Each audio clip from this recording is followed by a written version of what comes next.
வாத்தும் கிளியும். ஒரு அழகிய கிராமத்தில் பசுமையான மரங்களும் மலர்களும் நிறைந்த ஒரு பெரிய குளம் இருந்தது. அந்த குளத்தில் வசிக்கும் வாத்து ஒன்று. அதன் பெயர் வெள்ளி. வெள்ளி மிகவும் பெருமை பேசும் வாத்தாக இருந்தது. அதே கிராமத்தில் ஒரு பெரிய மரத்தில் வாழ்ந்தது ஒரு கிளி.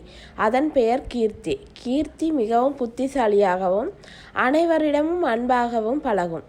ஒரு நாள் குளத்தில் அருகே வெள்ளி நீந்தி கொண்டிருந்த போது மரத்தில் இருந்து கீர்த்தி பறந்து வந்து, வெள்ளி, இன்று மிகவும் அழகான நாள் இல்லையா என்று கேட்டது.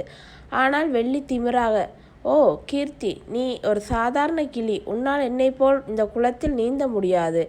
நான் தான் இந்த கிராமத்தின் அழகு என்று பெருமையாக பேசியது. கீர்த்தி சிரித்தது. வெள்ளி, ஒவ்வொருவருக்கும் தனித்தன்மை உண்டு. உன்னால் நீந்த முடியும், என்னால் பறக்க முடியும். நாம் ஒருவரை ஒருவர் மதிக்க வேண்டும் என்று அறிவுரை கூறியது. ஆனால் வெள்ளி அதை கேட்கவில்லை. நீ பறந்து என்ன பயன்? நான் இந்த குளத்தின் ராணி என்று கூறி தன் பெருமையில் மூழ்கியது. ஒரு நாள் கிராமத்தில் ஒரு பெரிய விழா நடந்தது. அந்த விழாவில் கிராமத்தின் விலங்குகள் தங்கள் திறமைகளை வெளிப்படுத்த ஒரு போட்டி நடத்தப்பட்டது. வெள்ளி உடனே, நான் இந்த போட்டியில் வெல்வேன், யாராலும் என்னை வெல்ல முடியாது என்று கூறியது. கீர்த்தி புன்னகையுடன், வெள்ளி, இந்த போட்டியில் நாம் ஒருவருக்கொருவர் உதவினால் நாம் இருவரும் பயனடையலாம் என்று கூறியது. ஆனால் வெள்ளி அதை மறுத்தது. எனக்கு உன் உதவி தேவையில்லை என்று கூறியது. போட்டியில் வெள்ளிக்கு ஒரு பணி கொடுக்கப்பட்டது. குளத்தின் மறுபுறத்தில் உள்ள ஒரு மலரை எடுத்து கொண்டு வர வேண்டும். வெள்ளி எளிதாக நீந்தி மலரை எடுத்து வந்தது. ஆனால் அடுத்த பணி கடினமாக இருந்தது.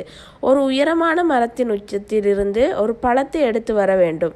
வெள்ளி முயற்சித்தது, ஆனால் மரத்தில் ஏற முடியவில்லை. அது தோல்வியடையும் நிலையில் இருந்தது. கீர்த்தி வெள்ளியின் தோல்வியை பார்த்து அருகில் பறந்து வந்து, வெள்ளி, நான் உனக்கு உதவுகிறேன், நீ எனக்கு உதவினால் நாம் இருவரும் இந்த போட்டியில் வெல்லலாம் என்று கூறியது. வெள்ளி முதலில் தயங்கியது, ஆனால் வேறு வழி இல்லாமல் ஒப்புக்கொண்டது. கீர்த்தி மரத்தின் உச்சிக்கு பறந்து பழத்தை எடுத்து வந்து வெள்ளியிடம் கொடுத்தது. பின்னர் வெள்ளி கீர்த்திக்கு ஒரு குளத்தில் உள்ள ஒரு பொருளை எடுக்க உதவியது.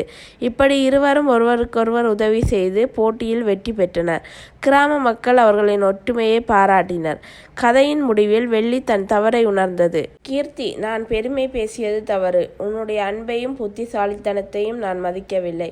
இனி நாம் எப்போதும் ஒருவருக்கொருவர் உதவுவோம் என்று கூறியது. கீர்த்தி புன்னகையுடன், நண்பர்களாக இருக்கும்போது ஒற்றுமையும் அன்பும் தான் முக்கியம் என்று கூறியது. பெருமை பேசுவது நம்மை தனிமைப்படுத்தும், ஆனால் ஒற்றுமை, ஒருவருக்கொருவர் உதவுவதும் நம்மை வெற்றியடைய செய்யும்.